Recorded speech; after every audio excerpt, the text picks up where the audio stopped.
I found this webpage at prairieghosts.com, and it's about the St. Valentine's Day Massacre. It has some information that I'm pretty sure the general public does not know, and it's pretty interesting, so I'm going to read it to you. Blood, Roses, and Valentines, the haunted history of the St. Valentine's Day Massacre. For a city that is so filled with the history of crime, there has been little preservation of the landmarks that were once so important to the legend of the mob in Chicago. Gone are the landmarks like the Lexington Hotel where Al Capone kept the fifth-floor suite and used the place as his headquarters, but most tragic, at least to crime buffs, was the destruction of the warehouse that was located at 2122 North Clark Street. It was here on Valentine's Day 1929 that the most spectacular mob hit in gangland history took place, the St. Valentine's Day Massacre. Now here's a picture of the legendary SMC Carthage Company at 2122 North Clark Street in Chicago. The bloody events of February 14, 1929 began nearly 5 years before with the murder of Dion O'Banion, the leader of Chicago's North Side mob. At that time, control of bootleg liquor in the city raged back and forth between the North Siders, run by O'Banion, and the South Side outfit, which was controlled by Johnny Torrio and his henchman, Al Capone. In November 1924, Torrio ordered the assassination of O'Banion and started an all-out war in the city. The North Siders retaliated soon afterwards and nearly killed Torrio outside his home. This brush with death led him to leaving the city and turning over operations to Capone, who was almost killed himself in September of 1926. The following month, Capone's shooters assassinated Jaime Weiss, who had been running the North Side mob after the death of O'Banion. His murder left the operation in the hands of George Bugs Moran, a longtime enemy of Capone. For the most part, Moran stood alone against the Capone mob, since most of his allies had succumbed in the fighting. He continued to taunt his powerful enemy and look for ways to destroy him. In early 1929, Moran sided with Joe Aiello in another attack against Capone.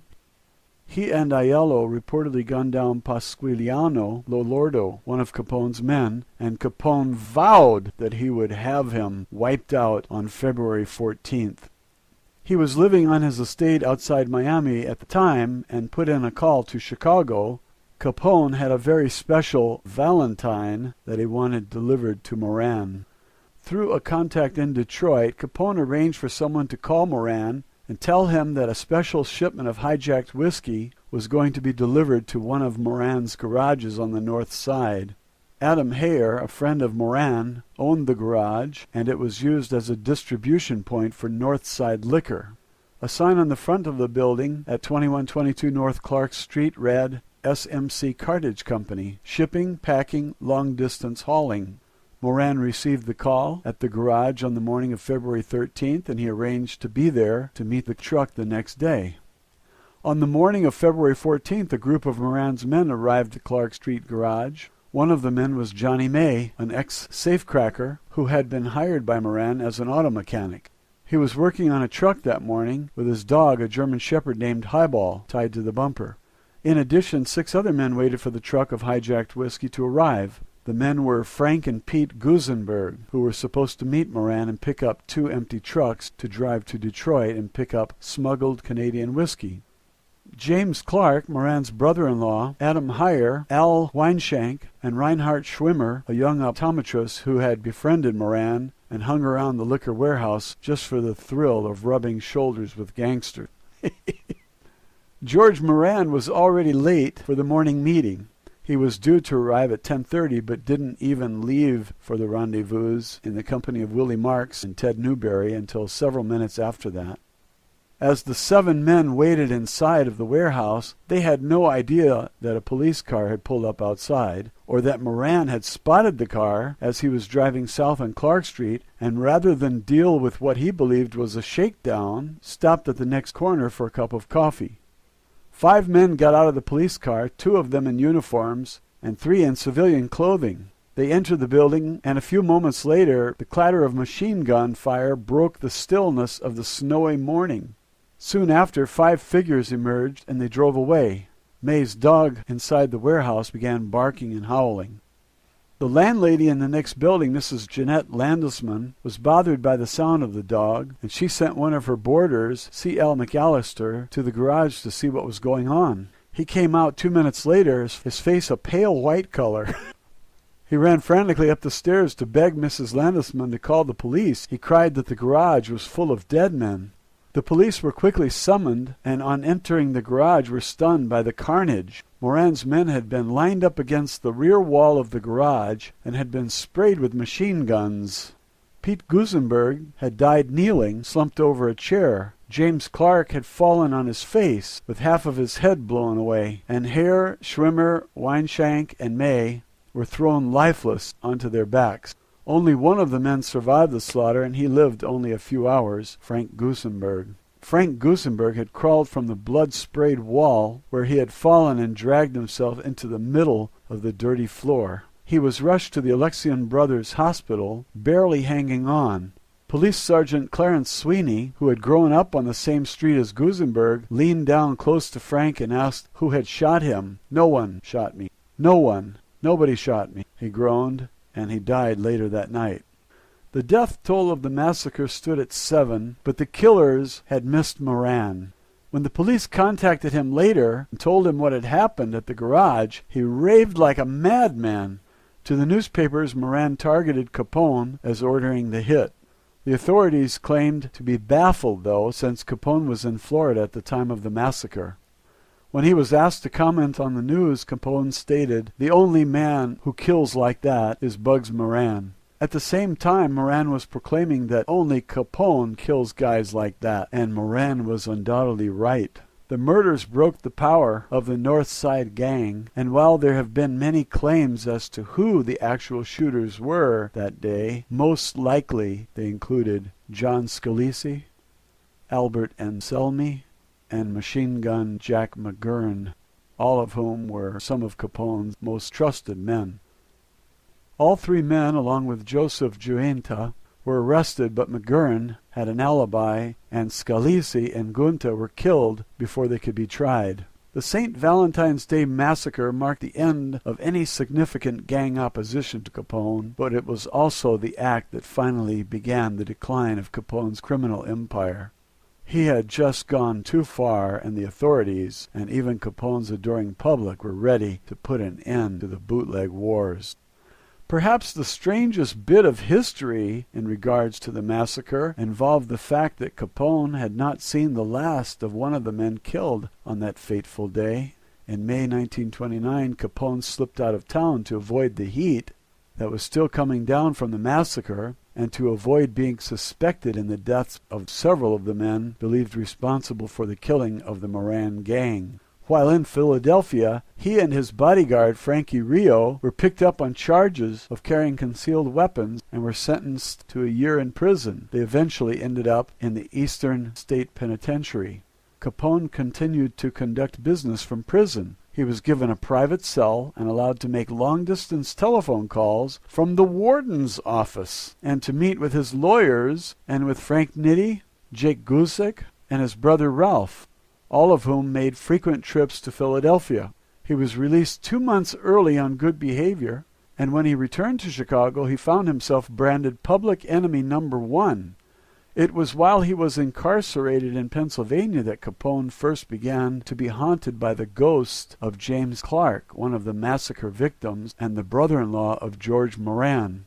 While in prison, other inmates reported that they could hear Capone screaming in his cell, begging Jimmy to go away and leave me alone. After Capone returned to Chicago, he took up residence at the Lexington Hotel, and while here, would report his most frequent encounters with the ghost. While living at the Lexington Hotel, there were many times when Capone's men would hear from strange begging for the specter to leave him in peace. On several occasions, bodyguards broke into his rooms, fearing that someone had gotten to their boss. Capone would then tell them of Clark's ghost.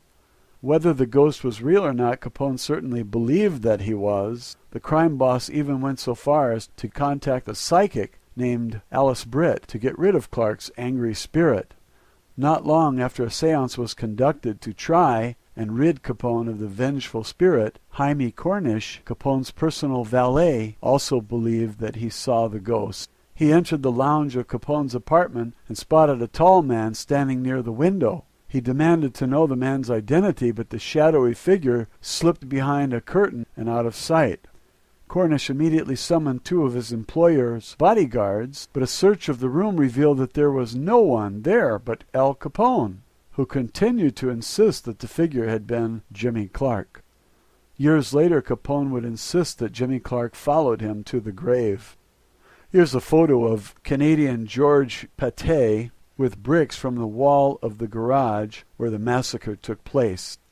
And here's a picture. It says, one of the bricks from the massacre authenticated to be from the wall where the murders occurred. Over the years, other bricks have turned up that were allegedly taken from the warehouse. According to stories, they are cursed. Chicago, in its own style, memorialized the warehouse on Clark Street. The place became a tourist attraction, and the newspapers even printed the photos of the corpses upside down so that readers would not have to turn their papers around to identify the bodies. In 1949, the front portion of SMC Garage was turned into an antique furniture storage business by a couple who had no idea of the building's bloody past. They soon found that the place was visited much more by tourists and curiosity seekers than by customers, and eventually closed their business. In 1967, the building was demolished. However, the bricks from the bullet-marked rear wall were purchased and saved by a Canadian businessman. In 1972, he opened a nightclub with a Roaring Twenties theme and rebuilt the wall for some strange reason in the men's restroom. 3 nights each week, women were allowed to peek inside at this macabre attraction. The club continued to operate for a few years, and when it closed, the owner placed the 417 bricks into storage. He then offered them for sale with a written account of the massacre. He sold the bricks for $1,000 each, but soon found that he was getting back as many as he sold. It seemed that anyone who bought one of the bricks was suddenly stricken with bad luck in the form of illness, financial ruin, divorce, and even death. According to the stories, the bricks themselves had somehow been infested with the powerful negative energy of the massacre. Whatever became of the rest of the bricks is unknown, or that's what the legend says. In recent years, other bricks have emerged that claim to have come from the wall. These were not bricks purchased from Pate, but were smuggled out of the lot by construction workers and curiosity seekers. It was said that these bricks come from the legends of misfortune and bad luck. Are these bricks authentic? The owners say they are, but you have to judge for yourself. Whatever the legend of the bricks themselves, and whether or not they have somehow been haunted by what happened, there is little doubt about the site on Clark Street itself. Even today, people walking along the street at night have reported the sounds of screams and machine guns as they pass the site. The building is long gone, but the area is marked as fenced-off lawn that belongs to a nearby nursing home. 5 trees are scattered along the place in a line, and the one in the middle marks the location where the rear wall once stood. Passers-by often report strange sounds and the indescribable feeling fear as they walk past. Those who are accompanied by dogs report their share of strangeness too. Animals appear to be especially bothered by this piece of lawn, sometimes barking and howling, sometimes whining in fear. Their sense of what happened here many years ago seems to be much greater than our own.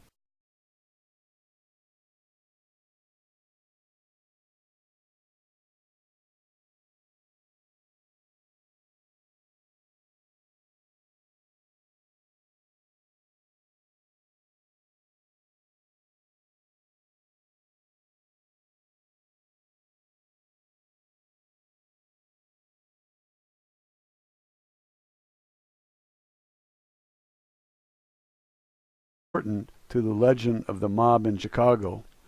Gone are the landmarks like the Lexington Hotel where Al Capone kept the 5th-floor suite and used the place as his headquarters. But most tragic, at least to crime buffs, was the destruction of the warehouse that was located at 2122 North Clark Street. It was here on Valentine's Day 1929 that the most spectacular mob hit in gangland history took place, the St. Valentines Day. Capone shooters assassinated Jaime Weiss, who had been running the North Side mob after the death of O'Banion. His murder left the operation in the hands of George Bugs Moran, a longtime enemy of Capone. For the most part, Moran stood alone against the Capone mob, since most of his allies had succumbed in the fighting. He continued to taunt his powerful enemy and look for ways to destroy him. In early 1929, Moran's side, which was controlled by Johnny Torrio and his henchman, Al Capone. In November 1924, Torrio ordered the assassination of O'Banion and started an all-out war in the city. The North Siders retaliated soon afterwards and nearly killed Torrio outside his home. This brush with death led him to leaving the city and turning over operations to Capone, who was almost killed himself in September of 1926. The following month, I found this webpage at prairieghosts.com, and it's about the St. Valentines Day Massacre. It has some information that I'm pretty sure the general public does not know, and it's pretty interesting, so I'm going to read it to you. Blood, Roses, and Valentines, the haunted history of the St. Valentine's Day Massacre. For a city that is so filled with the history of crime, there has been little preservation of the landmarks that were once so important. Massacre. Now here's a picture of the legendary SMC Carthage Company at 2122 North Clark Street in Chicago. The bloody events of February 14, 1929 began nearly 5 years before with the murder of Dion O'Banion, the leader of Chicago's North Side mob. At that time, control of bootleg liquor in the city raged back and forth between the North Siders run by O'Banion and the South Side outfit